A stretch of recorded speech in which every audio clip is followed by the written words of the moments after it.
Fala pessoal, tudo bem com vocês? Claro que todo elenco qualificado ele tem peças de reposição, mas tem alguns jogadores que eles são especiais. E é o caso do uruguaio Arrascaeta, que vive um momento mágico no Flamengo, vive uma temporada brilhante nesse time todo encaixado do Jorge Jesus e que naturalmente vai fazer muita falta nesse jogo de volta. Ele está fora, vai enfrentar uma artroscopia, um procedimento cirúrgico, teve uma lesão no joelho, ligamentar, depois dessa partida contra o Grêmio, e a expectativa aí é de 30 dias pelo menos que ele fique sem jogar. Então não tem como ele voltar a tempo. Infelizmente, né, a gente acaba lendo em rede social, alguns torcedores comemorando a lesão do Arrascaeta. Eu acho isso abominável, embora rivalidade, embora o aspecto esportivo, que seja um desfalque importante, eu não consigo conceber esse tipo de coisa. Um cara que está vivendo um momento maravilhoso na seleção uruguaia, no Flamengo podendo ser campeão de 2 títulos possíveis, Libertadores e Brasileiro, sendo importante, sendo fundamental, é uma pena que isso aconteça. Olhando para o que o Flamengo pode e deve fazer, é claro que tem alguns substitutos, né? Ele pode jogar com o Vitinho ali, o próprio Berrio, pode centralizando, né, o Everton Ribeiro, pode jogar com o Gerson mais avançado, tem alternativas. É que o Arrascaeta estava dando todo esse toque de qualidade, embora contra o Grêmio, muito marcado, ele não conseguiu ter muito espaço, mas ainda assim foi importante nesse último terço do campo, né, próximo da área ali, com toque de bola, ele que dá o cruzamento, até achei que tinha sido o Rafinha, ele que cruza para o Bruno Henrique fazer o gol, então ele, de novo, dando assistência, né, ele faz parte desse melhor ataque do futebol brasileiro. E é uma pena que ele não esteja em campo, especialmente para o torcedor do Flamengo. Torcedor do Grêmio, tudo bem, vai comemorar o desfalque, mas comemorar a lesão eu acho, como eu disse, abominável. O Felipe Luiz também sofreu uma lesão e deve voltar em poucos dias, fazer um tratamento fisioterápico e tal, para poder retornar. Não foi tão grave assim, e como o jogo é só no dia 23, então ele deve voltar. Mas se ele não jogar, tem o René, que eu também acho um bom jogador. O Felipe Luiz, ele tem sido mais do que um lateral, né? Ele tem sido quase um meia muitas vezes, ele centraliza, ele combina jogadas com o próprio Arrascaeta, com o Bruno Henrique pelo lado esquerdo, ele tem sido um jogador muito importante nesse esquema.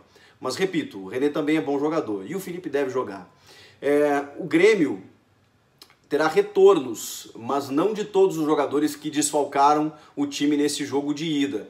Né, o Pedro Jeromel, especialmente, o Maicon, são jogadores que, como eu disse, né, por mais que você tenha um elenco, alguns jogadores eles são fundamentais dentro da sua mecânica de jogo.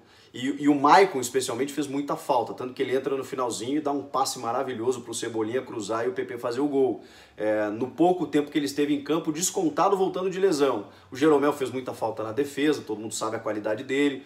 O Leonardo é que não volta, né, teve uma lesão grave, e o Jean-Pierre depende do que o Renato vai optar, né? Se ele vai estar pronto, se o Luan não ganhou a posição de titular, que vem jogando bem, vem se recuperando.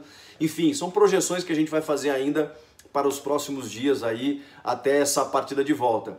Sobre as lesões, eu conversei com algumas pessoas e é um questionamento, é um debate que eu coloco aqui. Eu acho muito arriscado o que o Jorge Jesus faz. Ele não preserva ninguém. Contra o São Paulo, ele preservou o Gerson e os 2 laterais no primeiro tempo, mas no segundo já alçou mão deles, porque viu que o jogo estava se encaminhando para uma dificuldade maior do que ele imaginava, né, contra um São Paulo em reconstrução, e no segundo tempo ele precisa deles, eles entram, e o Gerson, vocês viram como saiu ontem, né, visivelmente descontado, com dores musculares, mas já está tudo bem com ele.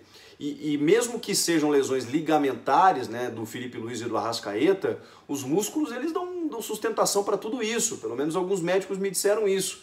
Então, óbvio que a gente não pode avaliar como uma interferência direta as lesões sofridas pelo Felipe Luiz e pelo Arrascaeta desse desgaste físico dos atletas, mas a gente está chegando no final da temporada. O Gerson, por exemplo, veio da Europa, já chegou jogando aqui, entrou como titular, assumiu o time, joga demais e foi embora. Os laterais a mesma coisa, né? O Rafinha e o Felipe Luiz. É um desgaste muito grande que o Jesus impõe a esses jogadores do Flamengo. O Grêmio mesmo sofreu com isso, né? Isso que preservando atletas. Imagina você não preservar. Porque mesmo tendo um elenco com mais opções, o Jesus encontrou um time, e não dá para condenar, porque é um time que encaixou, entrosou e vem conquistando resultados. E ele começou a dar sequência. E nessa sequência sempre tem o risco do desgaste, enfim, e agora ele vai ter mais desfalques por conta de seleções, por conta de data FIFA, mas vai ter tempo, né? Em algumas rodadas, são 5 jogos, se eu não me engano, para ele preparar um substituto, especialmente para o Arrascaeta, para esse jogo da volta. Um jogo que promete. O que faltou falar do jogo de ida, nesse dia seguinte aí, em que a gente faz mais análises e reflexões, de que o Flamengo poderia ter saído com uma vitória muito maior e o Grêmio que sai vivo da arena do Grêmio para jogar no Maracanã. Muitos gremistas têm a esperança, além dos jogadores que voltam, de que o Grêmio possa fazer o que fez com o Palmeiras em São Paulo. E tem uma diferença, né? O Palmeiras não vivia um momento tão bom, embora teve um pouco antes aquela invencibilidade de 30 e poucos jogos, mas não era um momento tão bom quanto o do Flamengo agora. Então muda o adversário, muda as circunstâncias, né? Mas não está proibido o Grêmio de ir no Maracanã e conquistar uma vitória e ter a posse da bola e tentar tirar esse Flamengo da zona de conforto, coisa que o Flamengo fez ao Grêmio em Porto Alegre. Não foi só o Grêmio que não jogou, o Flamengo não deixou o Grêmio jogar. E o Grêmio vai precisar inverter esse papel. Vai conseguir? Não sei. O Flamengo vai estar jogando no Maracanã, nesse seu estilo de jogo, e vai ser bem difícil segurar. Então, mas são projeções que a gente vai fazer nos próximos dias também.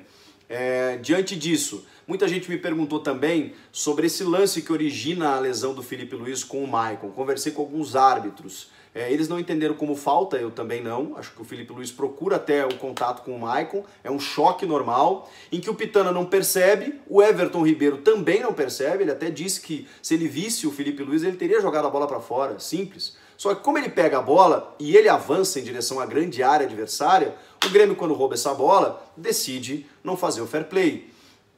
E de todos os árbitros que eu conversei, todos me disseram a mesma coisa. Não dá para condenar o Grêmio, que fez isso. Não dá para condenar o Everton Ribeiro, que pegou a bola e quis jogar porque não viu o companheiro. Não dá para condenar o árbitro, porque tem um momento também, os árbitros me disseram, né, ali no final do jogo, muitos jogadores pedem atendimento médico quando cai no chão.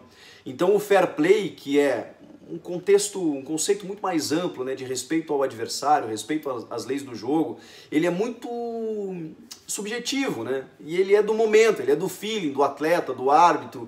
A coisa foi muito rápida. E o Everton Ribeiro, que não viu, tentou jogar, o Grêmio roubou essa bola e contra-atacou. Ninguém imaginou que pudesse sair o gol ali, como acabou acontecendo. Enfim, são circunstâncias, talvez vocês podem pensar diferente, ou podem achar que ali naquele momento um ou outro jogador deveria ter agido diferente, mas são coisas do momento que acontecem lá dentro, e foi dessa forma que eu vi, alguns árbitros viram, e provavelmente quem estava envolvido no lance também acabou acontecendo. Tem um episódio do William Arão com o Rodrigo Caio, em que eles discutem, se agridem, né? Tem uma imagem vazada aí. É interessante, né? Porque o VAR não chamou em lance de expulsão, o VAR precisa, né, chamar, lance em que não está no horizonte do árbitro, né, que o árbitro não consegue visualizar, é lance para o VAR chamar. Eu não sei se seria um lance para vermelho dos dois jogadores, não sei nem se a arbitragem faria isso, né, uma coisa meio corajosa de ser feita, né, expulsar dois jogadores do mesmo time porque eles estão brigando, mas a regra prevê isso. Talvez um amarelo para cada, mas aí o VAR não pode entrar, né, porque o VAR só pode entrar em lance de vermelho.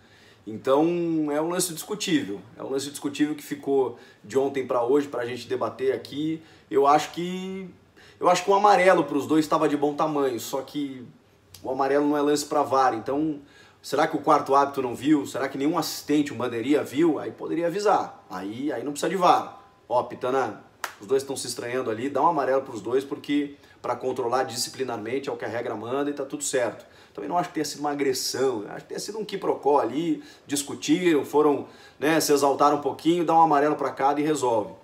Mas se o árbitro não viu, o VAR não pode interceder. Isso é importante que vocês saibam. Muita coisa para ser dita desde ontem, muita coisa para ser dita daqui para frente, tem muito para a gente analisar e projetar e eu conto com você. Vamos debater? Comenta aqui embaixo, participa lá comigo, se inscreve no canal e vamos juntos. Até a próxima. Tchau!